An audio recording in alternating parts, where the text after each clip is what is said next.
Manipulation అనే పదాన్ని మనం వింటూనే ఉంటాం. సైకాలజీ పద్ధతిలో మ్యానిపులేషన్ అంటే కూడా వింటూనే ఉంటాం. మ్యానిపులేషన్ అంటే ఏంటి, ఆ పద్ధతిని ఎవరెవరు వాడుతూ ఉంటారు?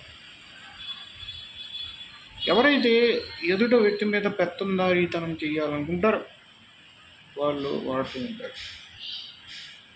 ఏ విధంగా? ఒకతనికి ఏమీ ఉండదు, కానీ ఇరుగువారికి అబద్ధం చెప్తాడు. నా దగ్గర చాలా ఆస్తులు ఉన్నాయని అబద్ధం చెప్పిన వ్యక్తి ద్వారా కొంత సొమ్ము సమకూరుస్తాడు.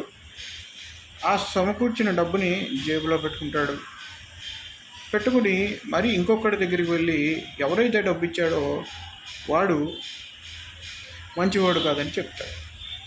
చెప్పి ఆ వ్యక్తికి ఈ వ్యక్తికి గొడవ పెట్టి చల్లగా చారుకుంటాడు. ఇది మీకు ఎలా అనిపిస్తుంది? ఇలాంటి పద్ధతినే మ్యానిపులేషన్ అని అంటూ ఉంటారు. ఎవరైతే మ్యానిపులేట్ చేస్తారో వాళ్ళు ఈ వ్యక్తుల్ని పప్పెట్స్ లాగా వాడుకుంటారు. వారి నోటి ద్వారా వాళ్ళతో తోలుబొమ్మలు ఆటాడుతూ ఉంటారు. ఎవరైతే విక్టిమ్స్ ఉంటారో వాళ్ళకి తెలియకుండానే కొన్ని చెడ్డ పనులు చేస్తుంటారు.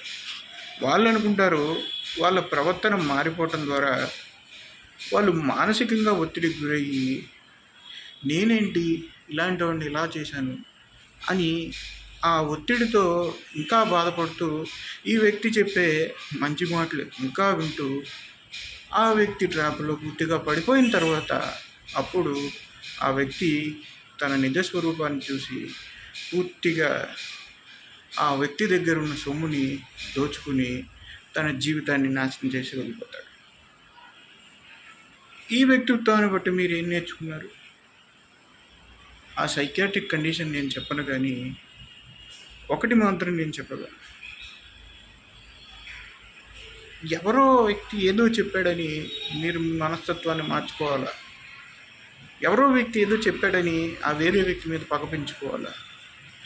మీరు ఆ వ్యక్తితో సంభాషించి ఆ ఎదుట వ్యక్తి వ్యక్తిత్వం ఏంటో మీరు తెలుసుకోలేరా?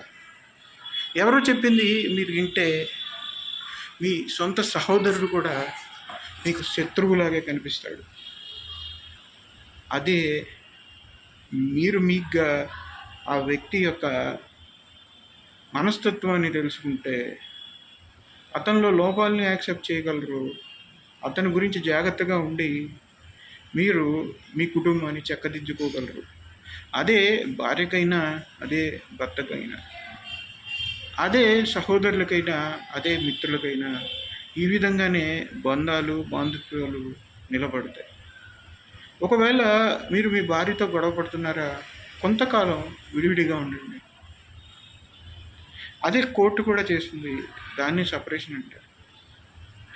విడివిడిగా ఉండి తర్వాత ఎప్పుడైతే మీలో ప్రేమ చిగురుస్తుందో లేదా మీ భాగస్వామితో మాట్లాడాలనిపిస్తుందో మీరు వెళ్ళి మాట్లాడండి. ఎప్పుడు కూడా డైరెక్ట్ కమ్యూనికేషన్ అనేది ఇంపార్టెంట్. ఎప్పుడైతే మధ్య వ్యక్తి మీ మధ్యలోకి వచ్చాడో వాళ్ళకి కావాల్సింది మీ యొక్క ఆస్తి లేదా మీ యొక్క అందం లేదా మీ యొక్క ఉద్యోగం లేదా మీ ద్వారా వచ్చే ఏదో బెనిఫిట్ తప్ప వాళ్ళకి మీరు ఒక వస్తువు బొమ్మ లాంటి వాళ్ళే తప్ప మీ మీద ప్రేమ లేదు. గుర్తుంచుకోండి, మీ రక్త సంబంధులు లేదా మీ భర్త భార్య మీకు సహాయం చేయగలరు. ఈ రోజు నాడు వాళ్ళ మధ్య కూడా ప్రేమ లేకపోతే ఎక్కువ కాలం ఏ రిలేషన్షిప్ మెయింటైన్ అవ్వాలి. సో మీరు బేసిక్గా లవ్ కానీ బాండ్ కానీ ఏర్పడాలంటే ముందు అండర్స్టాండింగ్ ముఖ్యం. అలాంటిది లేకపోతే ఏ రిలేషన్షిప్లోకి ఎంటర్ అవ్వద్దు. ఒకవేళ రిలేషన్షిప్ బ్రేక్ అయినా బాధపడదు. ఎందుకంటే ఒకవేళ మీరు మీ వ్యక్తిత్వం నిజంగా నచ్చితే మీ భాగస్వామి దూరంగా ఉన్న అది ఫ్రెండ్షిప్ గాను లేదా తిరిగి రిలేషన్షిప్ గాను మారగలుగుతుంది, కానీ గొడవలు అలాంటివి ఉండవు. ఏదైనా మీకు చెప్పాలనుకున్న అడ్వైస్ ఏంటంటే మీరు రిలేషన్షిప్లోకి వెళ్ళేటప్పుడు అందరూ మంచి వాళ్ళని నమ్మకండి. మినిమం ఒక 10 ఇయర్స్ ఆ వ్యక్తితో జర్నీ చేస్తే కానీ మీకు ఆ వ్యక్తి గురించి తెలియదు. అట్లీస్ట్ ఒక 1 ఇయర్, 2 ఇయర్స్ మీరు ఆ జర్నీ చేసి ఆ జర్నీ బట్టి కానీ మీరు ఆ వ్యక్తిని పూర్తిగా అర్థం చేసుకోలేరు.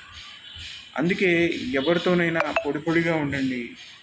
ఎవరికి మీ రహస్యాలు చెప్పకండి. సొంత భార్యకైనా మీ రహస్యాలు అంటే మీ బలహీనతలు చెప్పకండి. ఒకవేళ వారు నమ్మదగిన వారైతే వాళ్ళతో మీ బాధను షేర్ చేసుకోండి.